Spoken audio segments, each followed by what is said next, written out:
तो leader of house जो है वो बार बार इंटरप्ट करने की कोशिश करते रहे। मल्लिकार्जुन खड़गे सारे गुनाह गिनवाते रहे, एक के बाद एक वो गुनाहों की पर्ची खोल रहे थे, और धनखड़ साहब जो है वो चुपचाप उनको बोलने का मौका देते रहे। बार बार नड्डा साहब की तरफ से इशारा आ रहा था और धनखड़ साहब उनको रुकने का इशारा दे दे रहे थे। ये सारी चीजें कैसे मंजूर की जा सकती थी? ये जो तमाम वजहें हैं, धीरे धीरे उन वजहों में से ये सारी चीजें मिल करके एक ऐसा प्लेटफॉर्म बना जहां धनखड़ साहब से शायद इस्तीफा ले लिया गया। ये परिस्थिति यूं ही नहीं बनी थी, बहुत सारी चीजें थी, बहुत सारी बातें थी। खैर, अब लेकिन इन सारी चीजों में सबसे जो सही शायद लोकतंत्र के हिसाब से हुआ है वो यही कि भारतीय जनता पार्टी के चुने हुए सांसदों के अंदर डर बैठ गया है। डर इस चीज का कि हम अभी हैं और अभी नहीं हैं। क्यों? क्योंकि 60-70 सांसदों के ब्लैंक पेपर पर सिग्नेचर लेने की खबर भी बराबर चल रही है। और अगर 1% भी सच है ये, तो फिर इसका मतलब कि ऑप्शंस तो सीधे सीधे सरकार के हाथ में है ना, कि कब किससे इस्तीफा ले लिया जाए। तो जिन लोगों से सिग्नेचर ब्लैंक पेपर पे दिए गए होंगे, क्या वो भी जो है अंतरात्मा की आवाज, जैसा अखिल सर कह रहे हैं कि अंतरात्मा की आवाज सुनेंगे कि नहीं सुनेंगे? मीनू मैम, सवाल यही है, अंतरात्मा की आवाज कौन कौन सुनेगा, कौन कौन नहीं सुनेगा? राम प्रकाश जी, आपने जो बड़ा मुख्य मुद्दा उठा दिया, जो असल में जिस वजह से भाजपा की धड़कनें बढ़ी हुई हैं, वो यही कारण है, अंतरात्मा की आवाज। देखिए, ये अंतरात्मा की आवाज का खतरा मोदी जी को उस वक्त भी था जब 2024 में लोकसभा के इलेक्शन पूरे हुए थे और भाजपा 240 सीटों पे सिमट गई थी। उसके बाद कायदा ये था, जो कानून कहता है वो ये कहता है कि मोदी जी को भाजपा के संसदीय जो लोकसभा के जो मेंबर्स थे उनका पहले विश्वास मत, मतलब उनके नेता चुना जाना पहले जरूरी था। उन्होंने क्या किया, उनको छोड़ दिया अपनी पार्टी को और सीधे एनडीए का विश्वास मत प्राप्त कर लिया और उनसे खुद को अपना नेता घोषित करवा लिया। क्यों?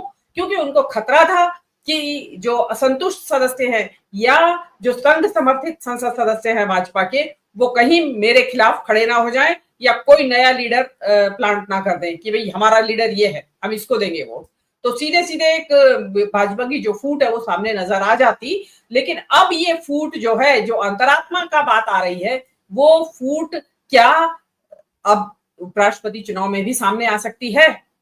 क्योंकि बीजेपी ने, मोदी सरकार ने, मोदी और शाह ने कभी सोचा नहीं था कि ये अचानक से उपराष्ट्रपति का चुनाव हमारे सामने आके इस तरीके से खड़ा हो जाएगा। क्योंकि अभी तक जो भी खबरें छन छन की आ रही है उनसे पता चल रहा है कि इनका असहमति कहिए धनखड़ से या ये कहिए नाराजगी कहिए, वो काफी समय से चल रही थी, लेकिन उसको बर्दाश्त किया जा रहा था। प्रोबेबली इसी कारण से कि भाई अगर चुनाव कराए गए तो क्या स्थिति सामने आएगी।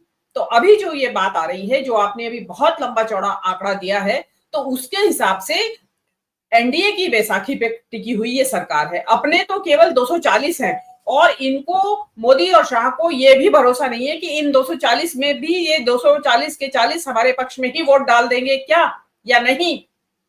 क्योंकि जो संघ और भाजपा की आपस में खींचतान चल रही है, मोदी शाह और संघ की आपस में अध्यक्ष पद को लेकर जो खींचतान चल रही है, उसका रंग यहां दिखाई दे सकता है। अगर संघ ने इनको अपनी सबक सिखाने की ठान ली कि देखे जाइए आर या पार है, अब देखते हैं, आप अगेंस्ट में वोट डालिए, तो मोदी सरकार एक संकट में खड़ी हो जाए, के सामने एक बहुत बड़ा संकट खड़ा हो जाएगा। हो सकता है विश्वास मत लेने का नौबत आ जाए। अगर उनके एनडीए के तो छोड़ ही दीजिए, इनके सदस्यों ने, अपने ही सदस्यों ने वोट का बंटवारा हो गया था, क्योंकि इसमें मतदान जो है गुप्त तरीके से होता है। तो जब तक रिजल्ट नहीं डिक्लेयर होगा मतदान का, तब तक मोदी शाह के दिल की धड़कनें बढ़ी रहेंगी, बीपी बहुत ज्यादा हाई रहेगा और बहुत घबराहट का सामना करेंगे। जब रिजल्ट अगर उनके पक्ष में आ गया, उनका कैंडिडेट जीत गया, तो कह नहीं सकते। अब इसमें अगेन वही अंतरात्मा के वजह से इंडिया जो है, जो गठबंधन है, जो ब्लॉक है, वो कितना मनूवर कर पाता है, इनके भाजपा के सदस्यों को कुछ तोड़ पाता है या नहीं, एनडीए के सदस्यों को तोड़ पाता है या नहीं, ये उस पर डिपेंड करेगा। लेकिन जो मोदी शाह सरकार है, उनकी माने और उनके तरफ से जो मीडिया इन्फ्लुएंसर्स हैं, मोदी शाह के ग्रुप के जो मीडिया इन्फ्लुएंसर्स हैं, वो क्या बातें चला रहे हैं? दो बातें चला रहे हैं। नंबर एक तो भाई संविधान में ये कहीं नहीं लिखा है कि राष्ट्रपति उपराष्ट्रपति का चुनाव इतने दौरान में हो जाना चाहिए, मतलब पद रिक्त होने के इतने समय में हो जाना चाहिए। तो कोई समय सीमा नहीं है, तो वो तो सरकार की मर्जी है, चाहे जब भी करवाए या ना भी करवाए। दूसरा एक ये कारण दिया जा रहा है कि भाई उपराष्ट्रपति का चुनाव, तो जो उपराष्ट्रपति का जो पद है वो तो बिल्कुल यूजलेस है, सेरेमोनियल है, बेफालतू का बिल्कुल यूजलेस पद है, खर्चा बढ़ाने। 6 महीने में चुनाव उसमें भी कराने होते हैं, जनवरी तक का समय है। जी अखिल स्वामी सर कुछ कहना चाह रहे हैं? जी सर। मीनू जी को होगा, लेकिन मेरी सूचना के अनुसार 2 महीने के समय में कराना पड़ेगा। वैसे मीनू जी की बात सही होगी, लेकिन 2 महीने के अंदर कराना पड़ेगा, मुझे ऐसा प्रतीत होता है। नहीं, मेरे जनवरी तक का समय है उनके पास, जनवरी तक वो चुनाव करा सकते हैं। मैं भी उसको श्योर भी कर ले रहा हूँ। जी मीनू मैम। ये एक स्पेसिफिक टाइम फ्रेम लिखा नहीं है, जैसे अपने संसद सदस्यों वगैरह के बारे में होता है ना कि भाई 6 महीने के अंदर हो जाना चाहिए चुनाव, तो यथाशीघ्र करवाए जाए चुनाव। अब यथाशीघ्र तो गवर्नमेंट के ऊपर डिपेंड करता है कितना टाइम उनके लिए यथाशीघ्र है। अब मोदी जी आएंगे, लौटेंगे अपनी दुनिया घूमने से, उनको घूमी घूमी का बड़ा शौक है, दिन भर उनको घूमी जाने का रहता है कि घूमी जाना है।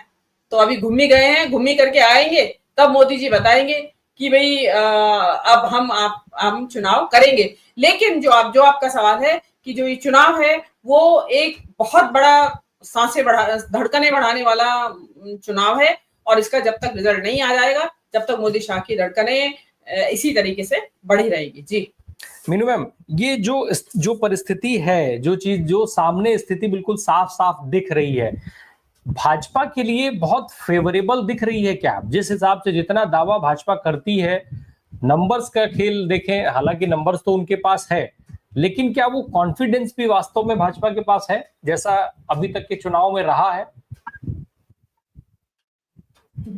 देखिए, कॉन्फिडेंस तो नहीं है।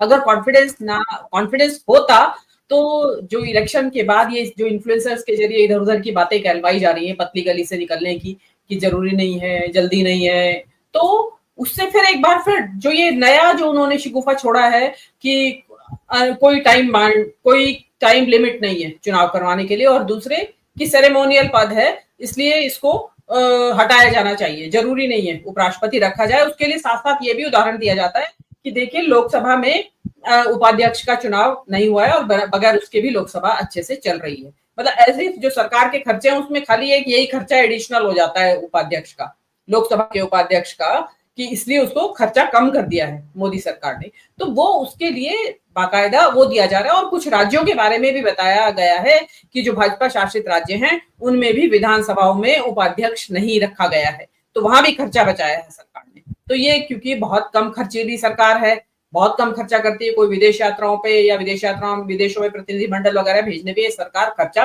करती नहीं है, सब जूम मीटिंग से काम चला लेती है। तो इसलिए ना तो अध्यक्ष की उपराष्ट्रपति की जरूरत है और ना लोकसभा में उपाध्यक्ष की जरूरत है। लेकिन जैसे ही आप ये कहते हैं तो जनता के दिमाग में वो जो शंका का जो एक माहौल है, जो एक फन है, वो फिर फन उठाता है कि क्या संविधान बदलने की तैयारी है? अगर आप उपराष्ट्रपति का पद समाप्त करते हैं, एक और स्थिति जरा समझाइए कि जैसा जिक्र है, जो अभी जिक्र हो रहा था कि जल्द से जल्द चुनाव कराने का लिखा हुआ है, टाइम लिमिट नहीं है, तो अगर ऐसा है तो फिर क्या मोदी सरकार चाहेगी कि हम इस कार्यकाल में उपराष्ट्रपति चुने? उनके लिए तो फेवरेबल है कि बिना उपराष्ट्रपति के ही काम चला लेंगे, क्योंकि अभी हरिवंश जी जो बैठे हैं वो तो पूरी तरीके से भारतीय जनता पार्टी का चेहरा है, भारतीय जनता पार्टी की नीति पर आगे बढ़ते हैं, किसान आंदोलन से लेकर के हर समय पर आपने तो देखा ही हुआ है, तो वो तो उनको पूरी तरीके से सूट करते हैं। तो क्या माना जाए कि अगर वास्तव में टाइम लिमिट नहीं है चुनाव कराए जाने की, तो भाजपा चुनाव कराना चाहेगी? देखिए, कराने की मंशा नहीं है, वो जिसको कहते हैं ना टेस्ट बैलून छोड़ना, तो ये टेस्ट बैलून छोड़ा गया है इन्फ्लुएंसर्स के जरिए कि भाई हम ये बिल्कुल सेरेमोनियल पद है, यूजलेस है, कोई इसकी कोई यूटिलिटी नहीं है, इसलिए इसको खत्म कर दिया जाना चाहिए। और रही बात, आपने जो राज्यसभा के उपसभापति हरिवंश जी हैं, वो राज्यसभा के उपसभापति हैं, वो उपराष्ट्रपति नहीं है, और ना वो उपराष्ट्रपति बन सकते हैं बगैर चुनाव हुए। कैंडिडेट हो सकते हैं उपराष्ट्रपति पद के, लेकिन वो उपराष्ट्रपति नहीं बन सकते। उपराष्ट्रपति क्यों राज्यसभा चलाते हैं? कि संविधान में लिखा है कि उपराष्ट्रपति राज्यसभा का पदेन ये सभापति होता है एक्स ऑफिशियो, मतलब उसको बनाना ही है, जो भी उपराष्ट्रपति बने।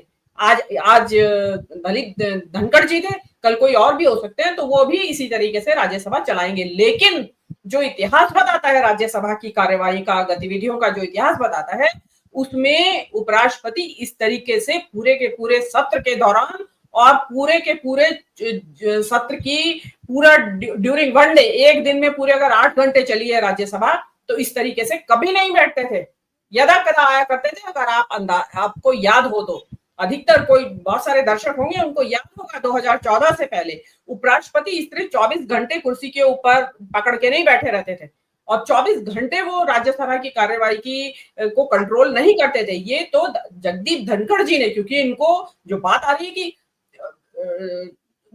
राजा से ज्यादा वफादारी दिखाने के लिए कि मैं सबसे ज्यादा वफादार आपका, तो उसके लिए ये वहां बैठते थे और 24 घंटे अड़ंगा अड़ाते रहते थे, जो आपने देखा, authenticate it, nothing will go on record, और ये जो भी कुछ वो लगातार बोलने ही नहीं देते थे किसी को भी। तो वो चीज जो है, वो जो ये जो राष्ट्रपति है, इन्होंने एक मतलब लोगों को अजीब लगता था, शुरू में तो बहुत चर्चा होती थी इस बात की कि ये 24 घंटे ही क्यों बैठे रहते हैं। तो राष्ट्रपति के ऊपर पदेन सभापति है वो राज्यसभा का, लेकिन ऐसा नहीं है कि उसको 24 घंटे वहां बैठना आवश्यक है। आए तो भी सही है और ना आए तो भी सही है, लेकिन ये आते थे। तो इसलिए प्रेजेंट में जो आपने कहा कि राज्यसभा की कार्यवाही चलाने के लिए हरिवंश जी हैं और वो चलाते रहेंगे, और क्योंकि हरिवंश जी जाके राष्ट्रपति को गुलदस्ता दे आए हैं, तो इससे ये भी लगता है कि शायद हरिवंश जी से ही काम चला लिया जाए, उपराष्ट्रपति चुना ही ना जाए, कि भाई राज्यसभा की कार्यवाही तो मेन है ना, बाकी क्या काम है उपराष्ट्रपति का। तो इसलिए वो राज्यसभा की कार्यवाही चलाने के लिए उपसभापति हैं और उनके जरिए चला लिया जाएगा। लगता है मैंने आपके सवाल का जवाब दे दिया।